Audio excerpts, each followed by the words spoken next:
Welcome to Blackman Folktales. Kindly subscribe to our YouTube channel. Also like and share.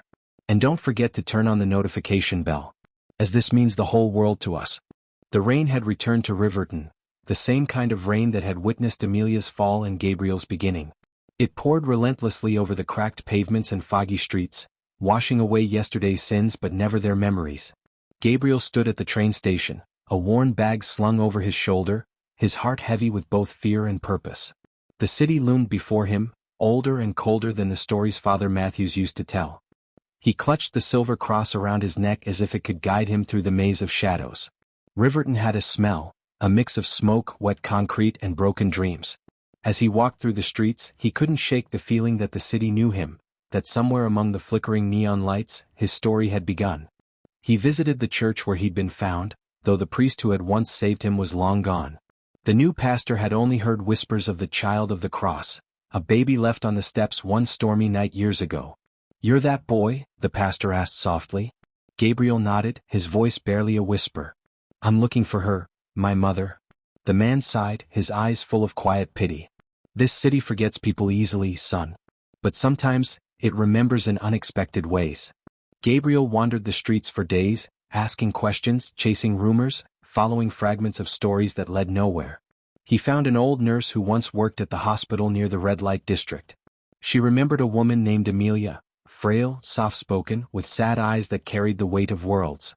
She used to come for medicine, the nurse said, her voice trembling. Always asking about children's remedies, though she never brought a baby. I think she'd already given him away. Gabriel's heart pounded. "Do you know where she went?" The woman shook her head. "All I know is she painted beautiful paintings, mostly of storms and churches." That was enough. Art had always been in his blood, he realized. Every stroke he'd painted had been her echo, calling him home. He began visiting galleries, searching every signature, every brushstroke, until one rainy afternoon he found it. Hanging in a quiet corner of a small exhibit was a painting titled Grace Beneath Rain. The signature at the bottom read A. Rose.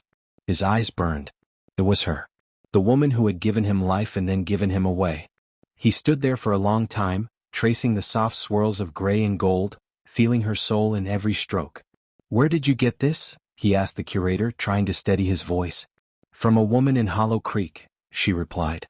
"She never stays long. She paints, she sells, then she disappears again." That night, Gabriel couldn't sleep.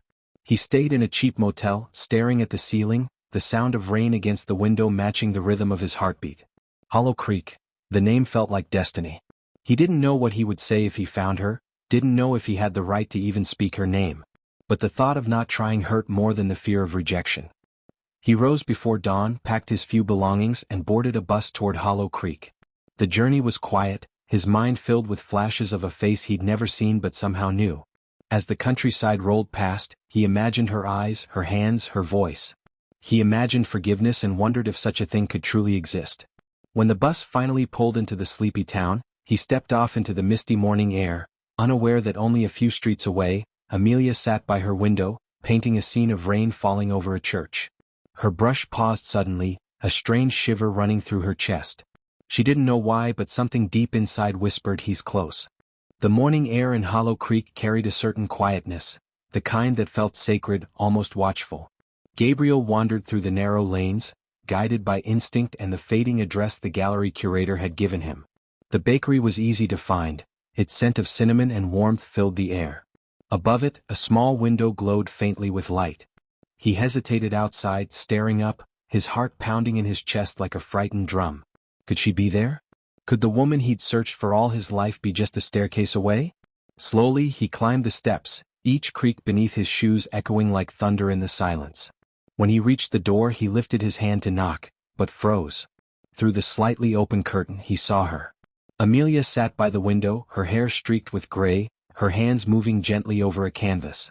The painting showed a young boy standing beneath a silver cross. Gabriel's breath caught in his throat. It was him. Without realizing, tears began to fall, not from anger but from the realization that she had never stopped remembering. He knocked softly. The sound startled her. She turned, her eyes widening, her brush slipping from her hand. For a moment they just stared at each other, two souls bound by blood and pain, finally colliding after years of silence. Amelia's lips trembled. "Gabriel?" she whispered, her voice breaking on the name she had prayed for countless nights. He nodded, unable to speak. She stood, her knees weak, her fingers trembling as if afraid he might vanish like a dream. "You found me," she said, tears streaming down her face. He took a hesitant step forward, then another, until they stood inches apart. "I've been looking for you all my life," he said softly. "Not to ask why, just to tell you that I forgive you." Her sobs came uncontrollably as she fell into his arms, clutching him like she'd been holding her breath for 23 years. "I never stopped loving you," she wept. "Not for a single day." He held her tighter, feeling the years of distance melt away. The rain began again outside, tapping gently against the glass, the same rain that had witnessed both their sorrows now blessing their reunion. They sat for hours, speaking in broken whispers, exchanging stories that filled the spaces of time they'd both lost. Gabriel told her of Father Matthews, of the church, of how he'd grown under faith and hope. Amelia told him of her guilt, her loneliness, her redemption through art. For the first time, both understood that love had never abandoned them, it had only taken the long road home. As evening fell, Gabriel noticed the old silver cross hanging by her window. "You kept it," he said quietly. Amelia nodded, her smile faint but full of peace. "It was the only piece of him I had left, and the only reminder of grace I could still believe in." He unclasped his own cross and placed it beside hers, the two shining together under the dim light. "Now," he said, "they're home."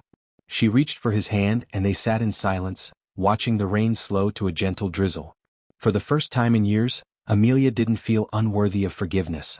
And Gabriel, the child born of pain and faith, understood that redemption wasn't something found in churches or prayers, but in the courage to love again after loss. When dawn came, the storm had passed, leaving only the soft glow of sunlight through the window. Beneath it, mother and son sat side by side, two broken souls mended by the grace that had followed them all along, the same grace that began with a cross and ended with forgiveness. The following weeks unfolded like pages of a long-lost diary, quiet, intimate, and sacred. For the first time since her youth, Amelia felt something she hadn't known in years: peace. Each morning, she woke to the sound of Gabriel humming softly as he made breakfast, his voice carrying through the tiny apartment like a hymn resurrecting her heart. They spoke often, sometimes laughing through tears, sometimes falling into silence heavy with all the words they hadn't said. Gabriel asked about his father once, and Amelia told him the truth, not the fairy tale but the fractured reality. "He was kind," she said, her eyes soft with memory. "A musician who saw light in me when I only saw shadows. But we weren't meant to last, only meant to meet." Gabriel listened quietly, never judging. He'd inherited her gentleness, her capacity to feel deeply, and though she had once thought her choices had ruined everything, she now saw how even her brokenness had birthed something beautiful. Together they began painting again, this time side by side. Their art told stories of rain and redemption, of pain that didn't destroy but transformed. Amelia would watch her son's hands as he painted and see Daniel's grace, her own spirit, and something higher than both, the evidence that grace had never left either of them, only waited for the right time to be revealed. But life, as it often does, carried both beauty and frailty in the same breath. Amelia's health began to fail quietly, almost mercifully, like a candle slowly dimming. Gabriel noticed first, how she coughed at night, how her hands shook slightly when holding a brush, how her once bright eyes grew tired faster. "You need to rest, Mama," he'd say gently, but she would only smile and whisper, "There's still one painting left in me." And there was. She spent her last weeks working on a single masterpiece, a canvas larger than any she'd ever attempted.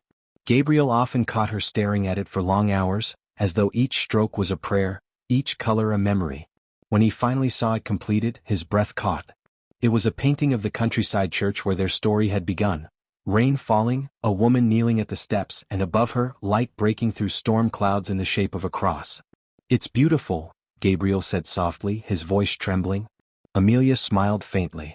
"It's called The Grace That Remained." She paused, her eyes glistening. "Because that's what life is, Gabriel. No matter how far we fall, grace remains, waiting." That night, as the moonlight bathed the room, Amelia sat by the window, holding her son's hand. "You saved me," she whispered. "You reminded me that even lost souls can find their way home."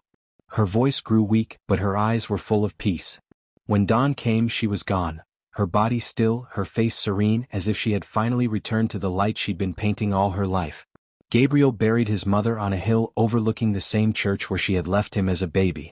The townspeople came, their faces solemn, for even though most had not known her story, they had felt her spirit through her art.